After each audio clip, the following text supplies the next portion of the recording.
সরস্বতী পুজোর ব্লগটা তো তোমরা আগের দিনই দেখেছো। এটা সরস্বতী পুজোর পরের দিনের ব্লগ। সকাল সকাল উঠে মায়ের কাছে চলে গেছিলাম কলেজে, একটু বসেছিলাম, আজকেই তো মা চলে যাবে। দেন ক্যান্টিনে গেলাম, দেখলাম রান্নার কত দূর কি চলছে। তো হয়ে গেছে অলমোস্ট কিছু রান্না।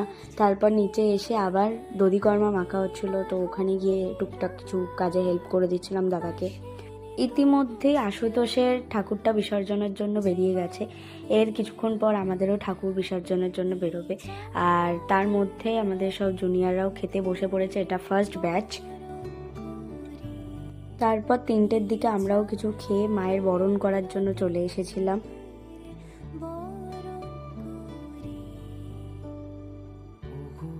একটু দুঃখ হচ্ছিল, কারণ আমরা 1 বছর অপেক্ষা করে থাকি এই 2টো দিনের জন্য।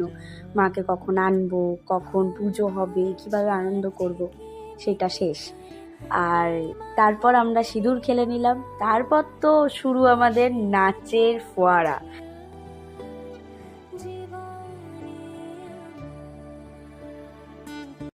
এদিকে আমাদের সরস্বতী মাকেও গাড়িতে তোলা হয়ে গেছে, আর আমরা সিঁদুর পুরো হাত ফাতে মেখে বেরিয়ে পড়েছি সবাই মিলে বিসর্জন দেওয়ার উদ্দেশ্যে।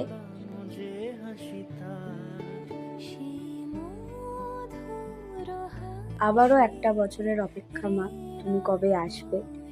আর ততদিন তুমি সবাইকে ভালো রেখো, তুমিও ভালো থেকো। আর আমার শ্যামাপ্রসাদের বাড়িতে তুমি বছর বছর ফিরে এসো।